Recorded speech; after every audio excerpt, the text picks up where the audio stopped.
video singkat tentang bimbingan klasikal dengan tema materi yaitu meningkatkan motivasi belajar siswa. Bagi semua, apa kabar semua hari ini? Puji Tuhan semua pada sehat ya. Baik, sebelum kita mulai dengan pembelajaran kita pada pagi hari ini, mungkin kita mulai dulu dengan berdoa. Untuk itu salah satu siswa memimpin kita dalam doa. Jadi kali ini kita mulai dengan materi yaitu meningkatkan motivasi belajar siswa. Yang pertama, pengertian belajar. Belajar adalah suatu proses usaha yang dilakukan individu untuk memperoleh suatu perubahan tingkah laku yang baru keseluruhan sebagai hasil pengalaman individu itu sendiri dalam interaksinya dengan lingkungan. Pengertian motivasi belajar secara umum. Yang pertama, pengertian motivasi belajar adalah keseluruhan daya penggerak baik dari dalam diri maupun dari luar siswa dengan menciptakannya serangkaian usaha untuk menyediakan kondisi-kondisi tertentu yang menjamin kelangsungan dan memberikan arah pada kegiatan belajar hingga tujuan yang dikehendaki oleh subjek belajar itu dapat tercapai. Lalu bagian yang berikut yaitu faktor yang memberikan penjelasan mengapa terjadi perbedaan motivasi belajar pada diri masing-masing orang. Yang pertama itu perbedaan fisiologis. Perbedaan fisiologis itu seperti rasa lapar, haus, dan hasrat seksual. Lalu yang kedua yaitu perbedaan kasih sayang atau afeksi, yang artinya yang diterimanya.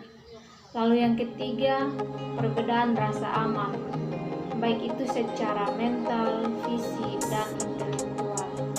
Lalu yang keempat yaitu perbedaan aktualisasi diri. Perbedaan aktualisasi diri ini tersedianya kesempatan bagi seseorang untuk mengembangkan potensi yang terdapat dalam dirinya sehingga berubah menjadi kemampuan nyata. Bagian yang berikut yaitu faktor-faktor yang berpengaruh terhadap motivasi belajar. Yang pertama, itu motivasi belajar itu berasal dari faktor internal. Motivasi ini berbentuk karena kesadaran diri atas pemahaman betapa pentingnya belajar untuk mengembangkan dirinya dan bekal untuk menjalani kehidupan. Lalu yang kedua itu motivasi belajar dari faktor eksternal, yaitu dapat berupa rangsangan dari orang lain atau lingkungan sekitarnya yang dapat mempengaruhi psikologi orang yang bersangkutan. Bagian yang berikut, fungsi motivasi belajar.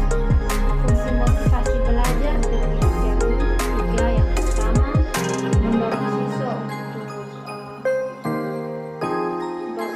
bergerak motor yang melepas energi.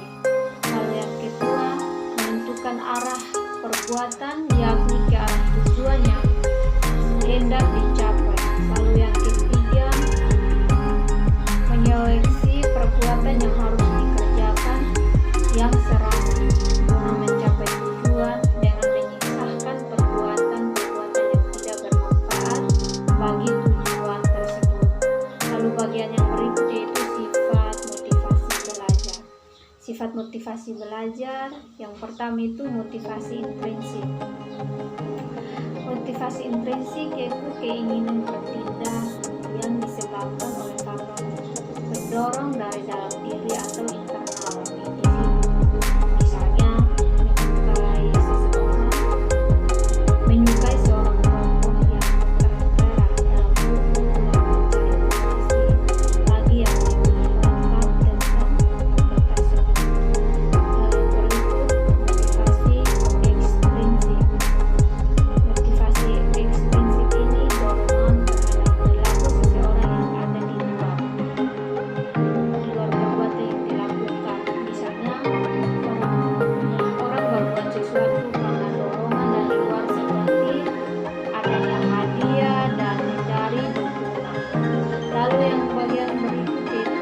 jenis motivasi belajar.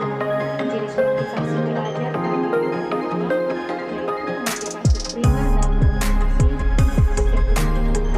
Motivasi primer itu motivasi yang didasarkan pada motif dasar atau dari sekunder.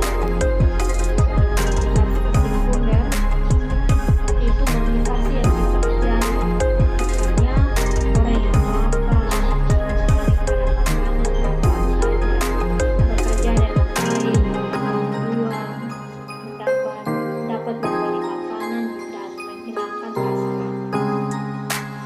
Lalu bagian yang terakhir yaitu tips meningkatkan motivasi belajar.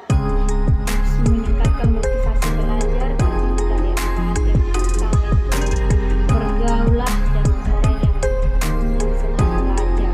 Yang kedua, belajar apapun. Lalu tips yang ketiga, cari motivator. Tips yang keempat, bergaulah dengan orang yang optimis dan selalu berpikiran positif. Sekian dari materi